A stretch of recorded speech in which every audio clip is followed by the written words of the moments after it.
Hello chess Neurites. In this session, I'll be analyzing key moments from the games that you have submitted. I'll walk you through my thought process, highlighting critical decisions and helping you and deepen your understanding. If you would like your game to be featured in future videos, be sure to submit them using the link provided. Let's dive in. Here, the user who submitted the game had white pieces. But I wanted to discuss this game from black's perspective for a specific moment. So black in this position played castle and white played bishop into h6. So I wanted to discuss this sacrifice and how it can be evaluated, whether one should go for such sacrifice or not, or what are certain things that we can take care of if our opponent gives such sacrifice, or if we are trying to evaluate that. So this was the most instructive part of the game. So in the game, actually black did not accept the sacrifice and black was just down a pawn, and then later on white went on to win the game. So that's not the most important part, but as I mentioned earlier, let's try to evaluate. G takes h6, queen takes h6. Now, normally what happens is that black has the presence of the knight being on f6. So there is that one more defender. So because of which what happens is that there are some defenses like knight h7 and then king h8. We can try to tuck in the king, and then such defenses are available. But what here? The knight is not on f6. So is this just straight up bad for black, or the sacrifice is not working? So there is, of course, it would be wrong to say that we can simply, based on some principles, evaluate such sacrifice. No, we need to calculate as well. But there are some pointers that I would give you here with which you can evaluate it slightly better. So one thing that we should remember is that it will be very difficult for the lone queen to do something on the king side.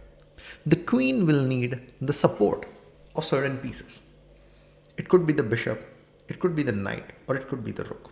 So what should be our immediate objective? Our immediate objective should be to try to restrict the other pieces of the opponent. Because see, if you could kick the queen immediately, that would be great, but we are not able to. So what we should try to do is we should try to restrict the other pieces of the opponent. So those pieces cannot coordinate with the queen and then do something. So next time when your opponent gives such sacrifice, so immediately it is not going to be that easy for you to remove that queen. And if you have some defenders like that knight, as I mentioned, you can make use of it. But what if you don't have defenders? Then shift your attention to the other pieces of your opponent and try to restrict their activity. So here, white has a very lethal threat. Queen g6 check. The f7 pawn is pinned, by the way. So bishop is actually doing something. And then this bishop will go. There is no way we can give up our bishop just like that. So in this position, we should try to do something about that bishop. Another thing is that we should see, in a way, we have to try to do, right now we cannot do in one move something about the queen. But yes, we should try to do something about it, because we cannot keep that queen, we cannot let the queen stay there for long. So in this position, is there something that we can do to try to restrict the bishop and also plan to do something with this queen? And we have in fact a really nice move. The move in this position is d5. So what does d5 do? d5 in fact actually in this position blocks the bishop's activity. There is no queen g6. Some of you would be like, wait, what? My central pawn, that's gone. No problem. Your queen, gone. So opponent's queen, gone actually. So central pawn is not a problem because the bishop gets restricted. So that's what black can in fact do in the position then. So d5, we restricted the bishop. Now, what if white plays in this position? E takes d5. In fact, if we want, then we have the possibility of playing just queen d6. We can also, so there is also possibility where we can try to, where we can think of like maybe capturing as well, because it's not like white has enough resources to do much. But the simpler thing would be queen d6, just removing the queen from there. And of course, if exchange of queens happens, it's great for us because our weak king won't be that much of an important thing. Now, there is also another thing. Opponent can try to play h4. What's the idea? Knight g5. They want to include the knight. Should we just take the knight? Removing the attacking piece. Such an easy thing. So, but if only chess was so easy. The problem is, it creates bigger problem for us. Bishop takes f3, g takes f3, and this file. There is no way we can allow that rook to join in. So no bishop takes f3. In this position, it's time to remove the queen. So when we push the pawn to d5, that was not only just to restrict the bishop's activity, that was also to try to restrict the activity of this queen. Queen cannot go here, not here, not here. If it goes to e3 or d2, we don't care. I mean, it's not on the king side, so the attack is not there as much. So do not even consider moves like bishop takes f3. There is no way we are going to open a file for our opponent. Queen d6, remove the queen. So whenever your opponent sacrifices something to weaken your king and they bring their queen, so remember, try to have more defenders around the king. Number one, if you don't have, then try to restrict the potential pieces that can help the queen in increasing the pressure on your king, d5, like we did with the bishop. Then your try should also be not just restricting those pieces, but also can you push back the queen?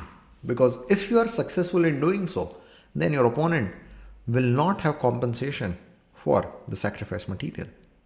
And this is how you can deal with the sacrifice. So try to consider the position from these perspectives whenever your opponent gives such a sacrifice next time.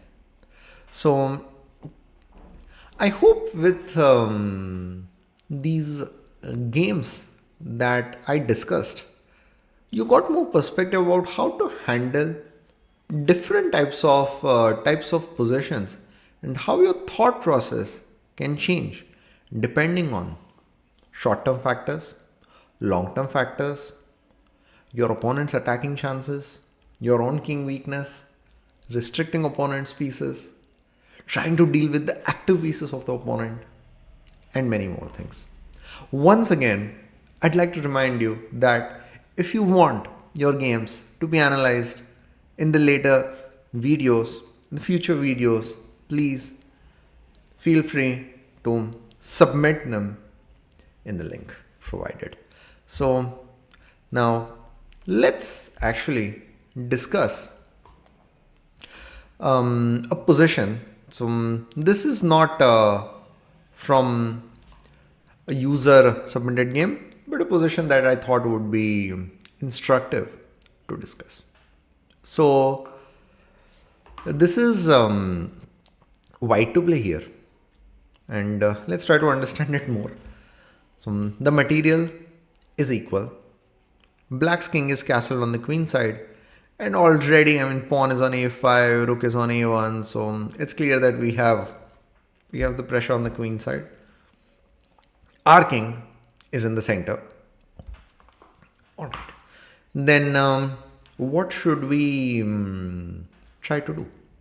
So first of all, let's try to understand what does our opponent want to do. So opponent, this knight d3 could be an idea. So not just for the double bishop advantage, but maybe just eliminating that bishop. That could be one of the ideas of the opponent that we should try to be careful of. In some position, this maybe, why not, could also be an idea. So I think these are the things that we have to be careful of.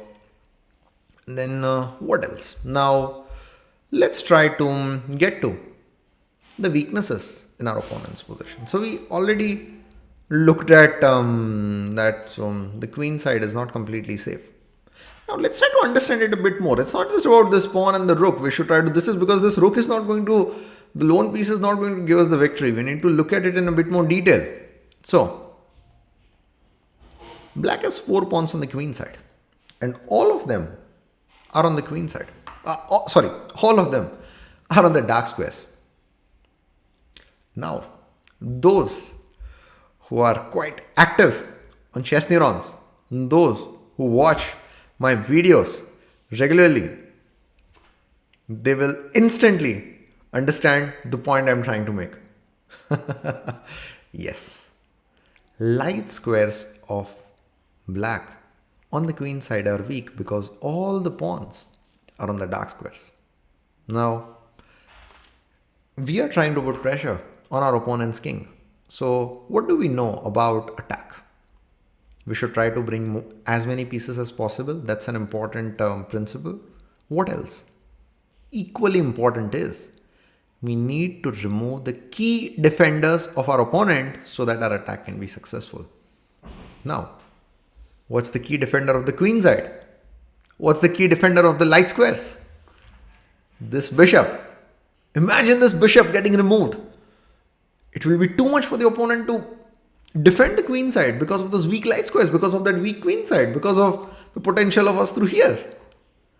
Now, we can simply connect the dots from the things that I've discussed, and white can play a real instructive move, that is bishop e4. The idea is pretty simple. White wants to exchange these bishops. Of course, this knight takes e4 is not possible. If black plays something like c6, that's great actually. That's better because by pushing this pawn, the queen side has gotten more weaker. This bishop is not active. So there are quite a few ideas that white can play. One of them being just this and rook a7. There is queen a4 idea as well. Not a fun position for black. And in this position, if bishop takes e4, then there is knight takes e4. The idea is a takes b6, rook a8, queen a4 type of ideas. Not a position that black wants to be in. So it was important to recognize that we have some pressure on the queen side. We can do something about it. Another thing was to notice all 4 pawns of black on the queen side are on dark squares. So light squares are weak, and that bishop is playing an important role in covering that. So if we can get rid of that bishop, then already weak queen side of black will become significantly weak, and then it will be too much of a pressure for the opponent to handle, and bishop e4 exactly helped us in doing so. So thanks everyone for joining, and I'll see you in the next session.